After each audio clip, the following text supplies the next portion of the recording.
Hi everyone. In my presentation, what I want to do is to show you what the new IDP 2025, what it actually contains and how you can access it. And as before, the IDP contains of two parts: digital data, this is the core of the whole product, and a visual component, the GeoTraces Atlas. And again, as before, the digital data has five separate data sets. The core, again, the seawater discrete sample data, seawater sensor data, aerosols, precipitation, and cryosphere data. And I will quickly go through them and show you what's inside. Cryosphere data is maybe the smallest of all. It just has a small number of stations in the Arctic, and it contains ice and melt pond data for 41 TEIs. And since the last IDP, a moderate number of new values for these parameters here on the right are entered. Precipitation, that's rain and snow data for 94 TEIs that actually has seen no change since the last IDP 2021. Aerosols, this is a global database. There is quite a number of new cruises, 6 new cruises, 113 new stations, making now a total of over 400 stations. The new ones are in red, some Southern Indian Ocean, North Atlantic, some new data in the Pacific. Seawater sensor data that actually contains the high resolution and the vertical downcast sensor data, which we think complements the actual TEI data and helps their interpretation. This global data set, it has quite a number of new cruises listed here on the right, about 950 new stations, a total now of more than 4,800, and the new ones are highlighted in red. Some Pacific data, a few in the Arctic, some Indian Ocean, and some in the Atlantic. If you look at the Southern Ocean, there's quite a big added contribution in the sensor data set. And finally, which I would call the crown and the core of the IDP, the seawater discrete sample data, where we now have almost 400 TEIs. And there's a large number of new cruises in this data set. There are more than 700 new stations, making up now for almost 4,100.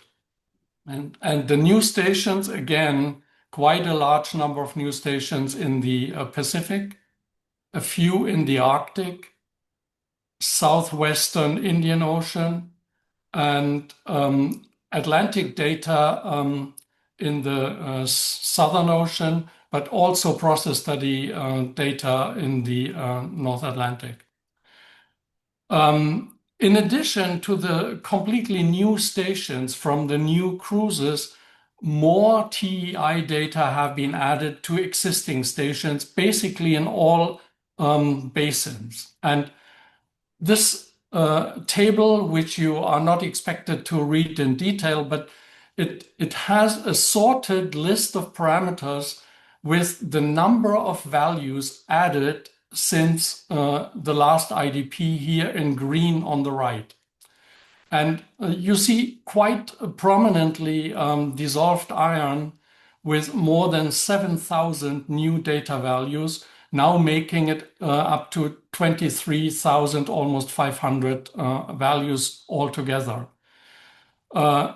A whole group of other trace metals has similar additions on this side. More exotic traces, like here the iron isotope data, they actually doubled the value count. We have 1,800 added, now making it 3,300, similar to other isotope data for cadmium and zinc on this slide. So if you have time and you have the slides later, you can look for your favorite tracer and see what has been added. A new thing in the seawater discrete sample data is the parameter unification that has happened. So while GeoTraces does have separate parameters for the different sample system, like for instance, looking at dissolved iron, we have separate parameters sampled with bottle, fish, boat pump, sub-ice pump. These separate parameters, they now have been unified into one single parameter. So in this example, dissolved iron. Here's another example, total particulate aluminium, where we do have actually 5 variants with different sampling systems. All of these 5 have been unified into a single one. And as a final example, neodymium isotope, 3 variants, now just one single parameter. So the motivation, why was this done? This basically was to achieve a reduction in the number of parameters. So if we hadn't unified, we would now have 751 parameters in the data set. After unification, we have 418. And we strongly believe that this will simplify the use of the IDP, and also it will avoid overlooking some of these variants, for instance, fish that cover the surface values. Some people might not even know that this parameter exists and might just overlook and underuse this. Unifying the parameters makes it impossible to ignore. As Bill said before, making this IDP is a real group effort, and I have named here the groups, the committees of GeoTraces, and the individuals that have put a lot of energy into it.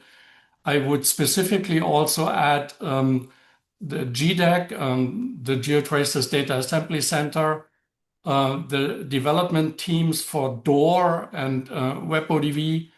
IPO played a crucial role, and also some national data centers in some countries like the US, Japan, France, and the Netherlands.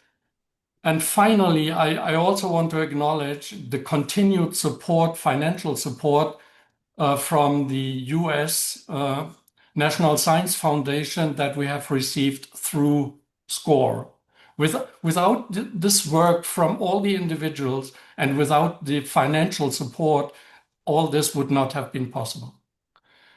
Okay, so now that you have a feeling of what is in the IDP, let's quickly look at how you can access the digital data. And there are 2 main avenues. The first one is the bulk download from the GDAC website, which is listed here. When you do this, you will get all the data sets in all the formats. So you basically have everything. This is also the product that has the official DOI, which is listed here. As a second way of accessing that does not require any download of data or any installation of software, we are offering the IDP 2025 via the WebODV online services. And these services, they include subsetting and extraction. So if you want to have specific subsets of the data, you can do it using WebODV. Or if you want to do online analysis and visualization, that's also easily possible. And we are now making these services available via 3 separate web services just in case any one of them goes down, as we experienced at our institute just recently. The rules haven't changed since the last IDP. An agreement to the IDP fair data use agreement is required, but no registration or login is necessary as before. And if you go through the WebODB Explorer route, then basically you have to go into the Ocean panel here, go to Tracer, then to GeoTraces and IDP 2025. Then you will see all the 5 data sets. By clicking on any one of these names, that will open the respective data set. Okay, so the second component, which is the eGeoTraces electronic atlas that is available under this URL, this is now, I have to say, almost industry scale production of section plots and rotating 3D scenes.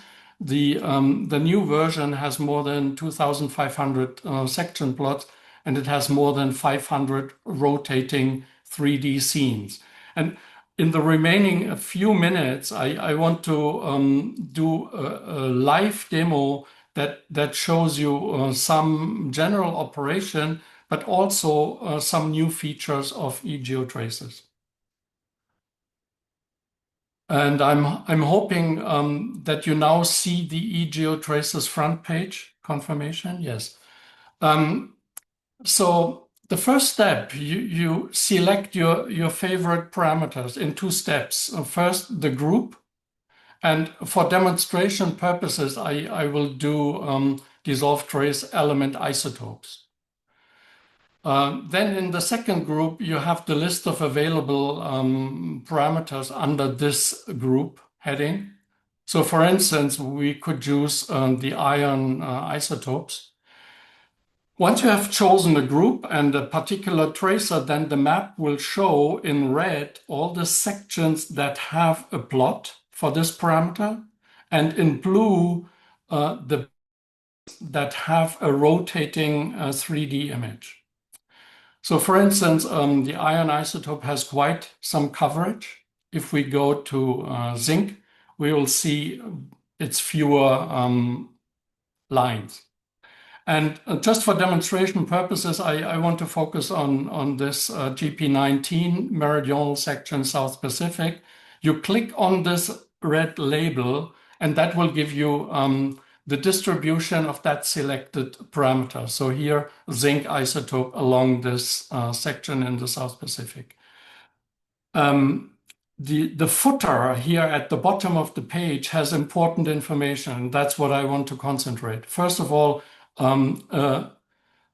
a description of the parameter. Some of these parameter names can be daunting, and you might wonder what it actually is. Look for the description, and that gives you at least a sentence of explanation. Next line is the list of data creators that have generated the zinc isotope data along this section. And as a new feature, now all these names are clickable, and I'm clicking on Yojiki. And that will take you to the org ID page of that person. And normally you get a lot of information about the PI, in this case, affiliation and the papers of this person. And all the contributors have these links.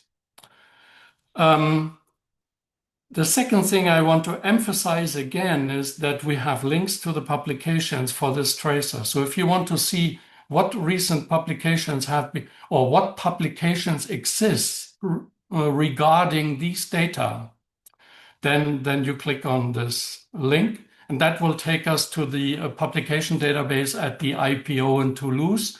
And we would find that there are 2 publications here. One more click on the DOI and you would actually read the paper. So this is extremely useful. And finally, as a new feature, I want to explain this link in the upper right, WebODB session.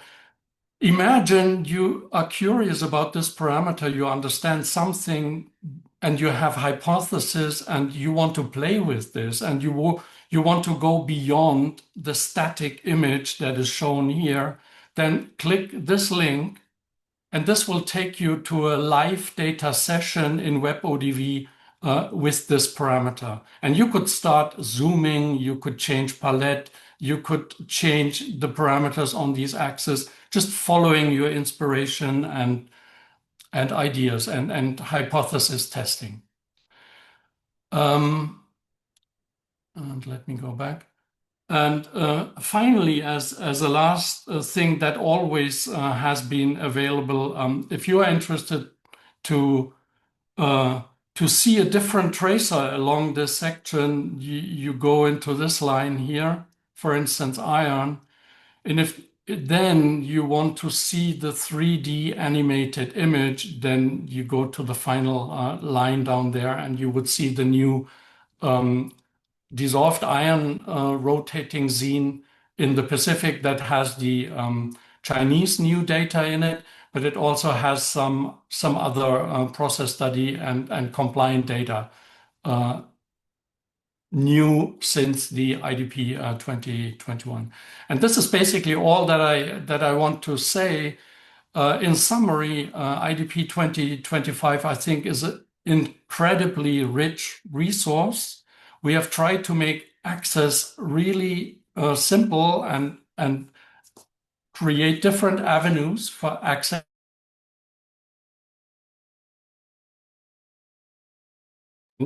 and use it. Thank you very much.